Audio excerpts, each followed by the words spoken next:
Hey everyone, today I will be putting in my predictions for the Formula One 2020 season standings. I'm uploading this video right before the Formula One 2020 Austrian Grand Prix free practice. So by the time you see it, you might have already seen one of the events in Austria. But nevertheless, let's get back with the video. In 20th, I have Nicholas Latifi in the Williams. I feel that Williams has taken a big step up from last year's disaster, but I feel they need another step to join back with the midfield. That's why I also put George Russell in 19th. I feel that Russell will do significantly better than the rookie of Latifi, and they will both score points, but they still need another jump to get back with the other drivers. But in 18th, I have the Haas of Romain Grosjean. Grosjean is nearing the end of his career, as he had a good career in 2012 and 13 with Lotus, as he was fighting for podiums and even wins, and just sheer bad luck prevented him from getting a win. Next up, I have the AlphaTauri of Kvyat. Kvyat is also somewhat in the same boat as Grosjean, but I feel that the reason I put him this low is that all the other drivers are able to significantly score more points than Kvyat. Next up, I have Kevin Magnussen in the other Haas. Magnussen has outscored Grosjean in the last 2 years at Haas and has been significantly outperforming Grosjean, especially in 2018 when Haas were fighting for best of the rest with Renault. But I feel that Haas still need another step again to get back into the top of the midfield and recover 2018's best. Next up, the controversial one. I believe that Kimi Räikkönen will be in 15. The reason it's controversial is because Kimi Räikkönen is one of the greatest drivers to ever grace the sport. 2007 world champion, many times a race winner. And I feel that many people will hate me for this, but I think that Räikkönen is nearing the end of his career. He's in his 40s, and in the last end of the 2019 season, he was outscored by Giovinazzi in every race in points, except for in Brazil, where Kimi Räikkönen got 4th and Giovinazzi 5th. And that's why I'm going to put Giovinazzi right above him in 14th. Giovinazzi has to prove that he can be the lead driver at Alfa Romeo in order to keep up his career and maybe even get a Ferrari seat sometime in the future. But next up, I'm going to put the AlphaTauri of Pierre Gasly. Gasly proved that he has something is still in him even after the Red Bull disaster, as he got the second place finish in a crazy race of Brazil, even beating out Lewis Hamilton to the line in a crazy drag race and beating him out by less than a tenth of a second. AlphaTauri still needs, like I said, another step to move up into the next section of the midfield. But next up, I have the Racing Point of Lance Stroll.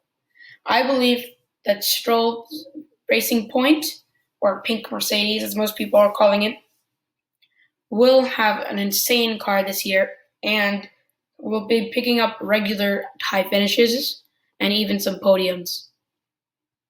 And that's why I'm putting him this high relative to most other people who actually hate on Lance Stroll and say that he is a rich pay driver. I believe that he still has some talent in him. And now up to best of this section, I have Esteban Ocon and the other Renault. Ocon has something to prove after he took a break from Formula One in 2019 after he couldn't find a seat after Stroll took his place at Force India.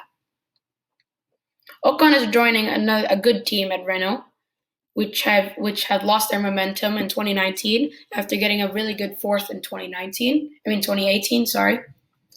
I believe Ocon has to outscore Ricciardo in a lot of races in order to prove that he still has the drive of Formula One in him.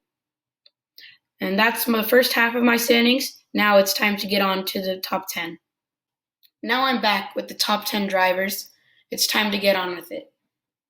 In 10th place, I believe I'm going to put Daniel Ricciardo. Ricciardo had an okay time with Renault last year. I believe he was expecting more with the team that finished 4th in the championship in 2018.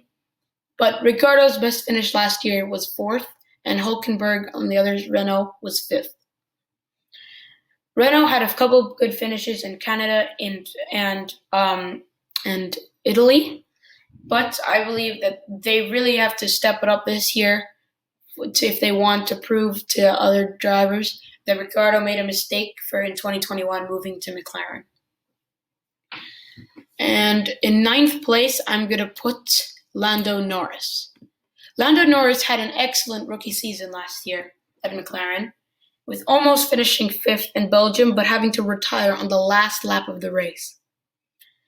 And I believe that he's going to do very well with the McLaren team this year. And I think that McLaren are going to have something to prove to Ricciardo, saying that he did make the right choice. Next up, the other pink Mercedes of Sergio Perez. Perez has had a really up and down career, scoring podiums in most of the years he was been in F1. And Perez this year, I feel he's going to get another podium or two in his really fast racing point. I think that Perez has something to prove now that he's in his 30s, that he's in his prime, and he can keep going at this way.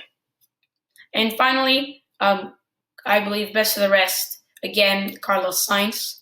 Last year he finished 6th with all the Red Bull calamity going on, but I think this year he's going to get 7th place with more podiums to come.